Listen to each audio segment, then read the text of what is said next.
What do you think I'm running here? A summer camp for dreamers? Douglas tore the pages from my notebook and crumpled them in his fist.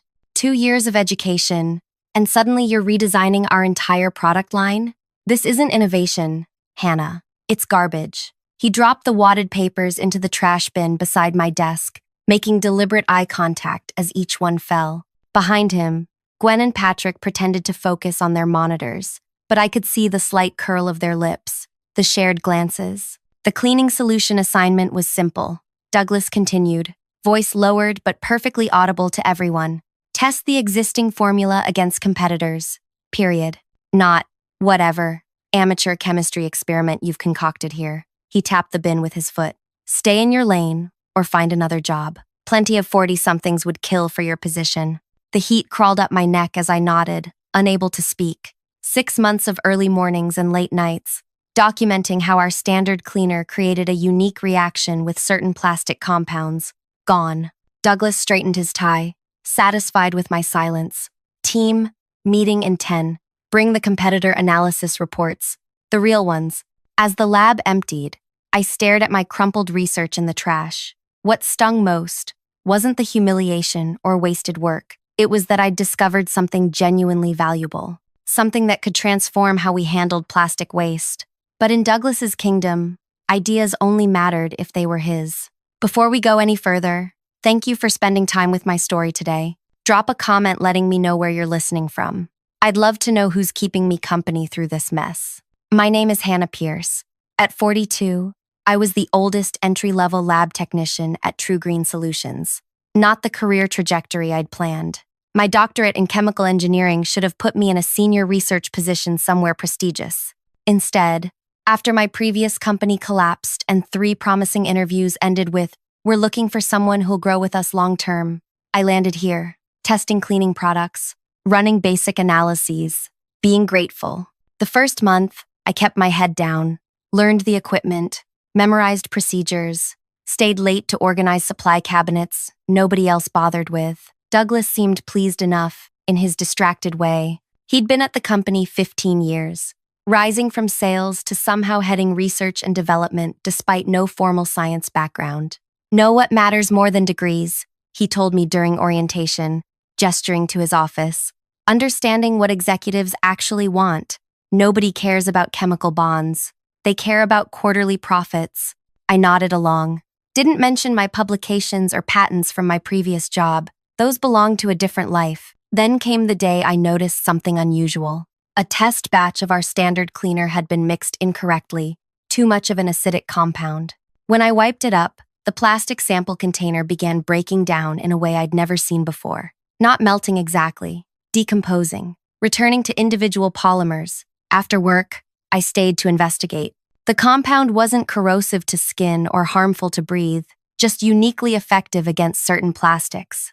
I began keeping a separate notebook, documenting tests with different plastic types, concentrations, temperatures. For 6 months, I worked on it secretly. Arrived at 6 a.m. when the building was empty, used minimal supplies, documented everything meticulously. The potential was enormous. A non-toxic compound that could break down plastic waste without harmful byproducts. I made the mistake of growing confident, started testing during lunch breaks, left my notebook out one evening. That's when Douglas noticed. The week after he trashed my research, everything changed. An email announced the CEO would visit with potential investors. Something about a green initiative and sustainability partnerships. Nobody knew details, but the upper floors buzzed with activity. I was inventorying cleaning supplies when I overheard Douglas in the hallway, speaking excitedly on his phone. Yes, completely biodegradable. Revolutionary approach to plastic waste. Been developing it right under everyone's noses. Perfect timing with these investors. My stomach twisted. He couldn't be talking about my research. He'd thrown it away, called it garbage. That afternoon, I watched him rush between departments, collecting reports, summoning team leaders for impromptu meetings. He didn't glance my way once. Danny from accounting stopped by my station. You hear about the big shots coming tomorrow? Word is, they're ready to drop serious money on some environmental breakthrough. Any idea what kind? I asked casually. Something about plastic decomposition. She shrugged. Douglas has been strutting around like he personally saved the planet. That night, I couldn't sleep. 6 months of work, dismissed, then possibly stolen. But without proof, what could I do? My original notes were gone. The samples I'd kept at home weren't enough to establish primacy. Morning arrived with unusual commotion. Security directed visitors to conference rooms. Staff wore their Friday best on a Tuesday. At 9 a.m. sharp, CEO Julian Gray and 3 impeccably dressed investors toured the building. I watched from my corner as Douglas guided them, pointing out equipment and processes with unearned authority. "We'll see the demonstration in Lab 3, he announced, leading them toward my department. I followed at a distance, heart racing. Through the glass walls, I watched Douglas gesture expansively, describing something that made the investors nod appreciatively. Then he moved toward the testing station, my testing station, and picked up a vial of what looked suspiciously like my formula. The breakthrough came when the lab door opened.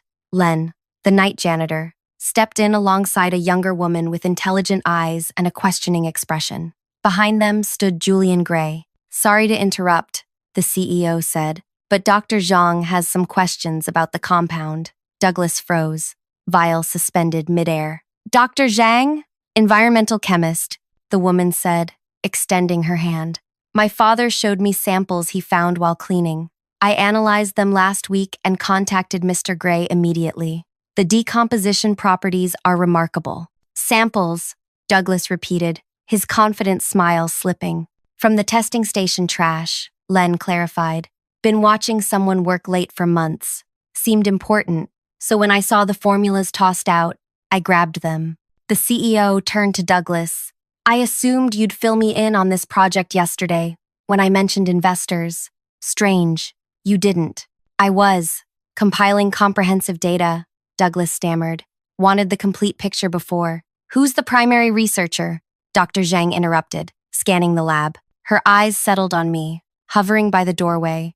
"Was it you?" The notes had a distinctive handwriting. Every head turned. Douglas's face tightened as the CEO motioned me forward. "You work in this department?" Julian asked. "Yes, sir. Hannah Pierce. And did you create this formula?" I felt Douglas's gaze burning into me. 6 months of dismissal and derision weighed against this moment of recognition. "I discovered the reaction accidentally," I said carefully, "and have been documenting variations for the past 6 months." "Where's your research now?" Dr. Zhang asked. "I'd like to review your methodology." The room went perfectly still. Douglas's knuckles whitened around the vial. "My notes were discarded," I said, looking directly at him. "Last Tuesday afternoon." The CEO's eyebrows rose. "Discarded? Why would groundbreaking research be thrown away?" Before Douglas could speak, Len stepped forward. "I saved most of the pages. Thought they might be important. They're in my locker." I watched Douglas's carefully constructed world begin to crumble. His smile vanished. His shoulders stiffened. For the first time since I'd known him, he looked afraid. "Mr. Gray," he began, "there seems to be a misunderstanding." "The security cameras," Gwen suddenly said from her workstation. Every head turned toward her. She flushed but continued. "They would show, they record everything in the labs, for intellectual property protection." Julian Gray's expression hardened. "Indeed they do. Let's review that footage immediately. Dr. Zhang, would you accompany us? And Miss Pierce, we'll need you as well." As they led me out, Douglas caught my arm. "You need me," he hissed under his breath. "This isn't how the game is played." I pulled away, following the CEO toward the security office, aware that whatever happened next would permanently change everything. The research they were so excited about, my biodegradable plastic solution, could be worth far more than my job, and Douglas knew it. What I didn't know was whether the truth would matter enough to overcome his years of influence and careful relationship building, or whether standing up now would just mark me as trouble, slamming even more doors in my face. But as we walked, Dr. Zhang fell in step beside me. "Those formulations showed remarkable ingenuity," she said quietly. "Whoever created them understands polymer chemistry at a fundamental level." For the first time in years, someone was actually seeing my work. Not my age, not my position, my work. And the realization gave me the courage to continue walking toward whatever came next. The security office was surprisingly small. A windowless room lined with monitors, showing every corner of the building. Rick, the head of security, pulled up Tuesday's footage with a few clicks. "What time are we looking for?" he asked. "Around 3 p.m., I said. "Lab 3. The footage played in crisp detail. There I was at my station, hunched over my notebook.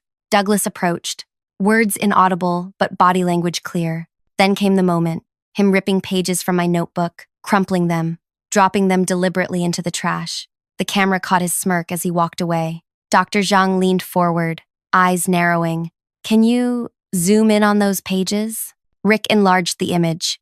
Even crumpled, the chemical formulas were visible. "Those match the samples we tested," Dr. Zhang confirmed, turning to Julian.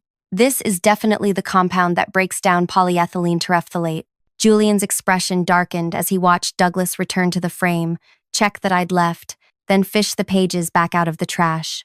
On screen, Douglas smoothed several papers, examined them, then tucked them into his jacket before replacing the rest in the bin. "He kept some of your research," Julian said quietly. My hands trembled. He must have realized its potential after dismissing it. Julian turned to Rick. "Show me this morning's footage of Lab 3. The screen switched to Douglas earnestly explaining something to the investors, gesturing to notes laid out on the workbench. "My notes." Julian stood. "I've seen enough. Miss Pierce, join me in conference room A with Dr. Zhang and our investors. Rick, please escort Mr. Westcott there as well. And Len, bring those saved notes." The next hour blurred together. I sat at an oval table answering technical questions while Douglas waited outside, visible through frosted glass. Dr. Zhang grew increasingly animated as I explained my methodology. "The reaction creates a controlled polymer breakdown without toxic byproducts," I demonstrated with diagrams. "It's cost-effective and scalable." Julian's phone buzzed. "Excuse me," he said, stepping out. Through the glass, I watched him speak to Douglas, whose gestures grew increasingly frantic. When Julian returned, his decision was clear. "Miss Pierce, we'd like you to head this project moving forward. The investors are prepared to fund immediate development with a $600,000 initial investment." Dr. Zhang smiled, "With potential for much more, if scale testing confirms these results." "But I'm just a lab tech," I said, "with a doctorate in chemical engineering and what appears to be a groundbreaking discovery." Julian replied, scanning my personnel file. "I'm curious why you're not in our research division already." Before I could answer, the door opened. Douglas entered, composed but with tension radiating from his shoulders. "Julian, a word?"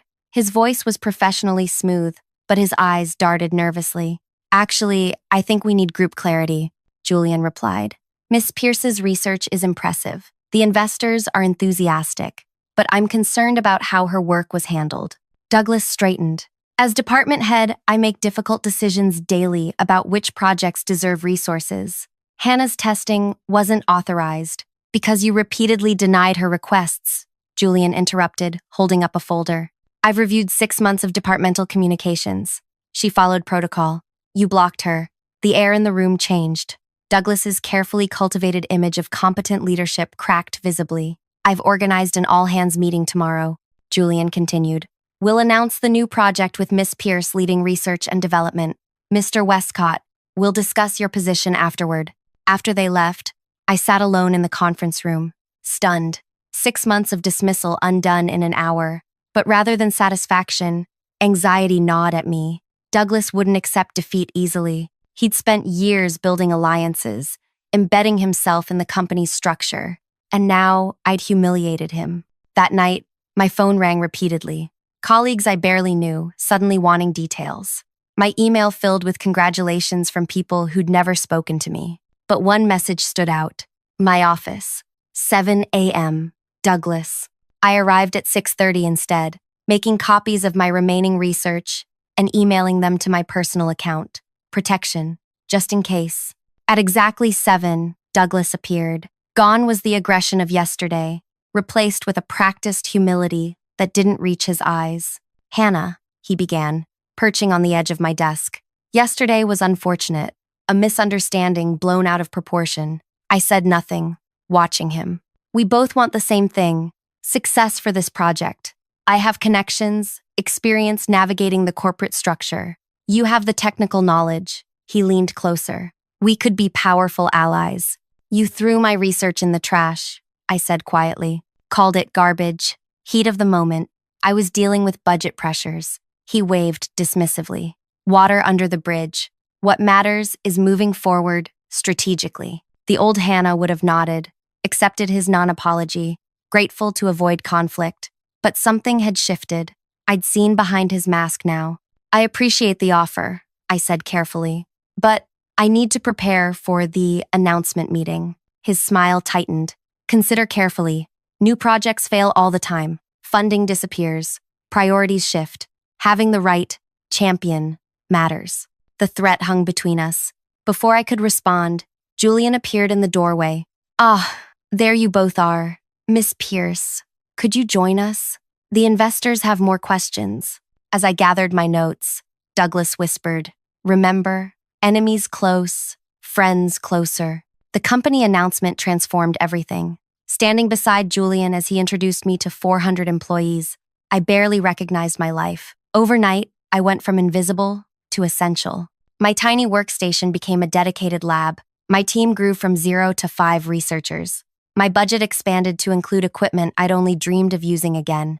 Through it all, Douglas watched. He maintained his title, but lost responsibility for the most exciting project in company history. In meetings, he offered help too eagerly, suggested modifications to my protocols, introduced me to executives with pointed reminders of his own connections.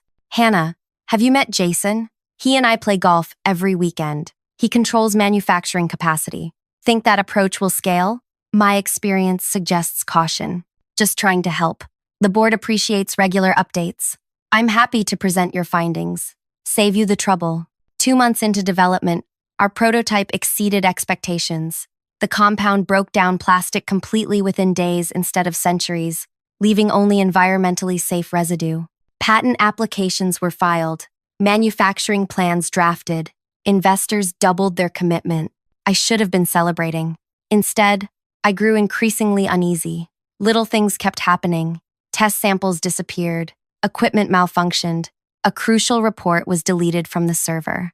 Thankfully, after I'd backed it up. Teething problems, Julian assured me when I mentioned my concerns. Happens with every major project. But I knew better. These weren't accidents. The breaking point came during our first major presentation to TruGreen's executive board. I'd prepared for weeks, compiling data, rehearsing explanations, anticipating questions.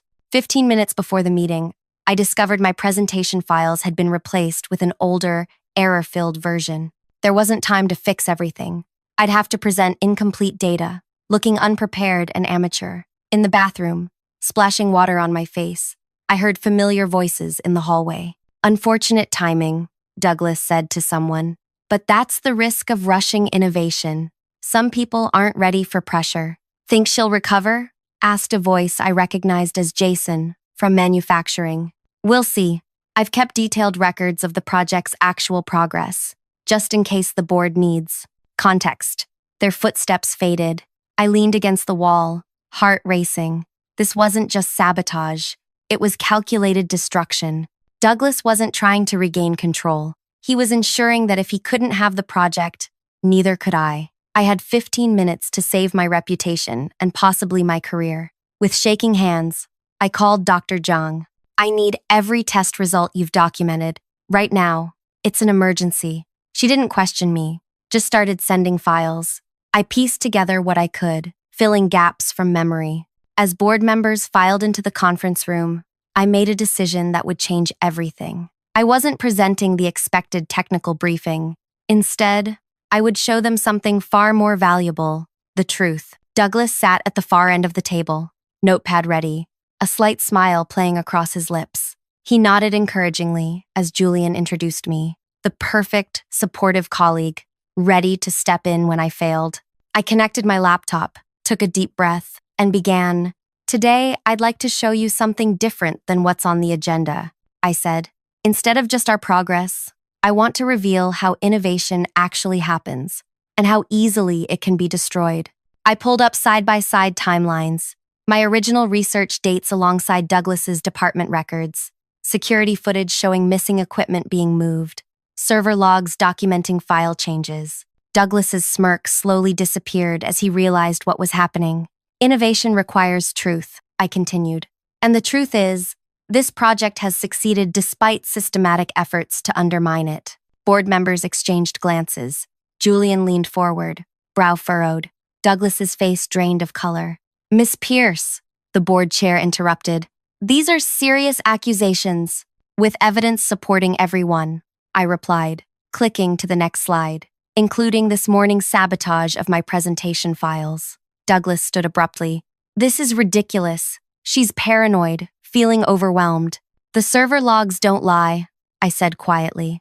They show exactly who accessed and modified my files at 8:43 this morning. The room fell silent. Douglas remained standing, caught between fight and flight. I don't present this to assign blame, I continued, softening my tone, but to illustrate a critical point about our company culture. Breakthrough innovation doesn't thrive in environments where people fear taking credit or losing position. It grows where ideas matter more than egos. For 3 hours, the board questioned us both, examined evidence, reviewed my actual research progress. When they finished, Julian asked us to wait outside while they deliberated. In the hallway, Douglas finally dropped his mask. You've made a terrible mistake, he whispered, standing too close. Even if they believe you, no one likes a whistleblower. You'll be that difficult woman who couldn't play nicely. Every future accomplishment will be questioned. He might have been right, but I'd spent too long being invisible, watching others take credit for work they didn't respect. Whatever came next, I wouldn't go back to that life. The boardroom door opened. Julian beckoned us both inside. We've reached several decisions, the chair announced. First, the plastic decomposition project will continue under Miss Pierce's leadership, with expanded funding. Second, we're implementing structural changes to encourage innovation at all levels. He turned to Douglas. And finally, we're reassigning you, Mr. Westcott. Your experience is valuable, but not in research and development. Douglas's jaw tightened. Where? Strategic consulting. Reporting directly to me, Julian said. I want a complete audit of how ideas move through our organization. Who better than someone who understands the obstacles? It wasn't firing. It wasn't even officially a demotion, but everyone in the room understood exactly what had happened. As the meeting ended, Douglas brushed past me. This isn't over, he murmured. Not even close. Looking at his rigid back, tight shoulders, I believed him. This was just the beginning, and whatever came next would test everything I thought I knew about survival in this world we'd created. 6 weeks passed. The project accelerated, attracting attention beyond our industry. Environmental publications requested interviews. Competitor stocks fluctuated whenever we announced progress. My team expanded to 12 researchers across 2 labs.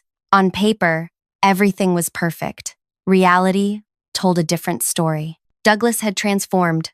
Gone was the openly dismissive boss, replaced by someone far more dangerous, a man playing the long game. He attended every meeting, offering insightful comments and supportive nods.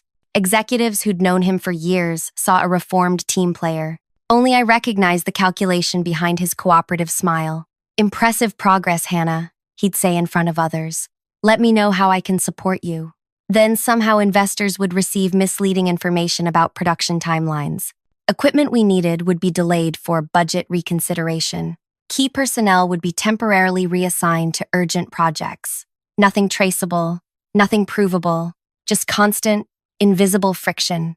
Julian visited the lab regularly, impressed by our advances, despite the obstacles. The board is discussing commercial applications, he told me one afternoon. They're thinking beyond cleaning products now. Waste management systems, recycling centers, environmental remediation. That's bigger than I expected, I admitted. Much bigger, he agreed. Which is why they're bringing in someone to handle the business development side. You'll still lead research, but they want experienced hands managing market strategy. Something in his tone made me uneasy. Julian hesitated. Douglas has relationships with the distributors we'd need. The board feels... No, the word escaped before I could stop it. Julian, he's been sabotaging us from day one. If you give him any control... It's not control, it's partnership, Julian said firmly. And the decision's made. We announce next week. That night, I couldn't sleep. Everything I'd built was being handed back to the person who'd thrown it away. Douglas wouldn't rest until he'd reclaimed complete ownership, erasing my contribution entirely. The next morning, Gwen caught me before I reached the lab. Emergency meeting in conference room B. Now, inside, my entire team sat stone-faced around the table. Patrick pushed a tablet toward me. On screen was an internal memo about organizational restructuring for market preparation. "They're splitting the project," he said. "Research stays with you, but everything else, funding decisions, production planning, external communications, goes to Douglas's new Strategic Development Division." I scanned the document, nausea building. This isn't partnership, it's dismantling. "There's more," Aaron said quietly. "3 of us are being transferred to his team next month for coordinated messaging," Aaron said, and my hands trembled. Douglas had orchestrated the perfect takeover. He couldn't claim my discovery, so instead, he was building walls around it, controlling who saw our research, how it was implemented, and which parts actually made it to market. "What can we do?" Patrick asked. I had no answer. Fighting openly would make me appear difficult, reinforcing Douglas's whispered narrative that I was brilliant but uncooperative. Complaining to Julian would accomplish nothing. He'd already chosen sides. Later that day, as I worked late documenting test results, a shadow fell across my desk. Douglas stood in the doorway, holding 2 coffee cups. "Thought you might need this," he said, placing one beside me. "Long hours you're keeping." I didn't touch it. "What do you want?" "To clear the air." He sat uninvited. "This rivalry between us is counterproductive." "Rivalry implies equal standing," I said. "You're systematically taking over my project." He didn't deny it. "Business is business. Nothing personal." "It feels pretty personal from where I'm sitting." Douglas sipped his coffee. "You're looking at this all wrong. I'm offering you protection, recognition for your work. Your name will be on everything, just not in control of anything. Control is overrated. Influence is what matters." He leaned forward. "The board wants marketable results. I know how to deliver those. You don't. Simple as that. By stripping away everything innovative about the formula, making it just another cleaning product instead of environmental technology." Something flickered in his eyes. "So, you've seen the revised implementation plans?" I hadn't, but his confirmation told me everything. They were already changing the project's direction. "You don't understand what we've created," I said. "This compound could help address the plastic crisis. It's worth billions, not as a premium bathroom cleaner, but as environmental technology." Douglas stood. "That decision isn't yours to make anymore. Adaptation begins next week. The board wants immediate commercial applications." "They're wrong." "Perhaps," he shrugged, "but they signed the checks." After he left, I sat motionless, coffee cooling untouched. 6 months of work, countless hours of research, a discovery that could actually matter, all being reduced to a slightly better bathroom cleaner because it was safer, easier to package and sell. Something broke inside me, not in a dramatic, shattering way, more like the quiet snap of a twig underfoot, small but irreversible. The next morning, I called Dr. Zhang. "I need advice," I said when she answered. Professional and otherwise. We met at a cafe 3 miles from the office. For 2 hours, I outlined everything: the original discovery, Douglas's interference, the current situation. She listened without interrupting, occasionally making notes. "So they're repurposing environmental technology as a consumer product," she summarized. "Technically legal, but ethically questionable. And I can't stop it," I added. Dr. Zhang studied me. "What do you actually want, Hannah? Money? Recognition? Control?" The question caught me off guard. What did I want? "I want it used properly," I finally said. "This formula could help solve real problems. Instead, they'll dilute it into window cleaner." She nodded slowly. "I might have a suggestion, but it's not without risk." 2 days later, I submitted my complete research documentation to Julian. Every test, every formula variation, every potential application. An unprecedented level of detail, organized meticulously. "Impressive," he said, flipping through the binder.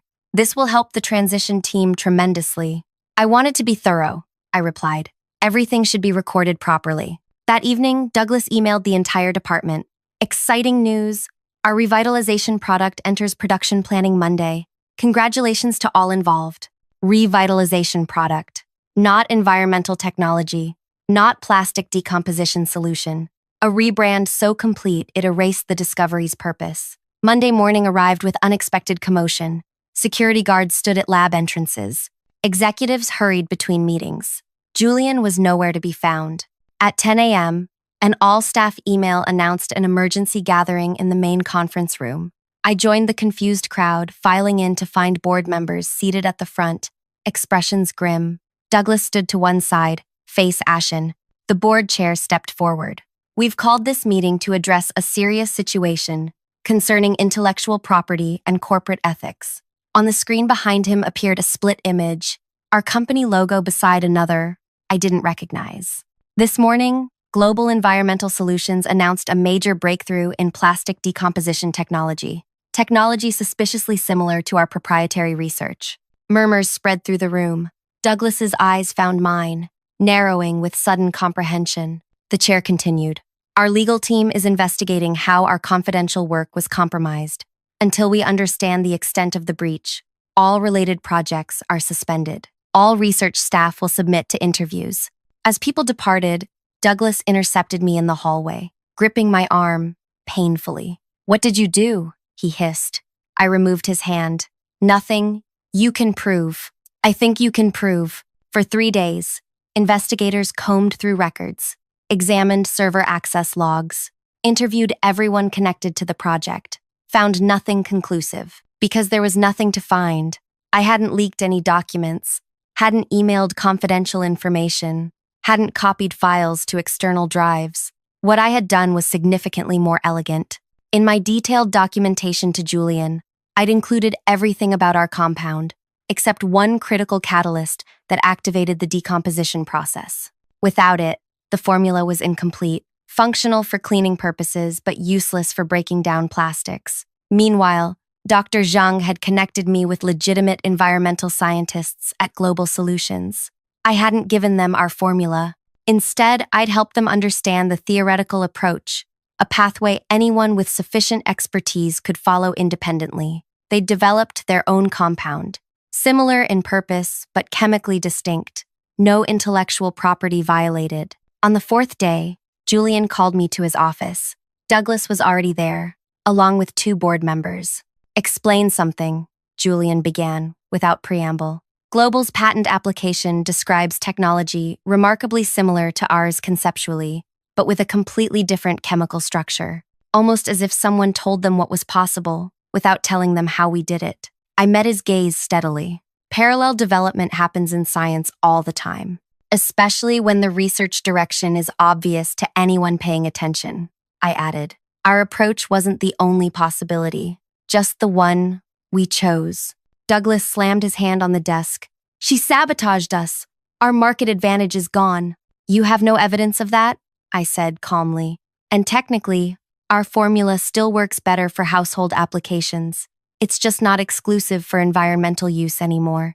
The implications hung in the air. Our company could still produce consumer cleaning products as planned, but the larger environmental market, the billion-dollar opportunity, would now be competitive. With Global Solutions already publicizing their commitment to environmental applications rather than consumer products.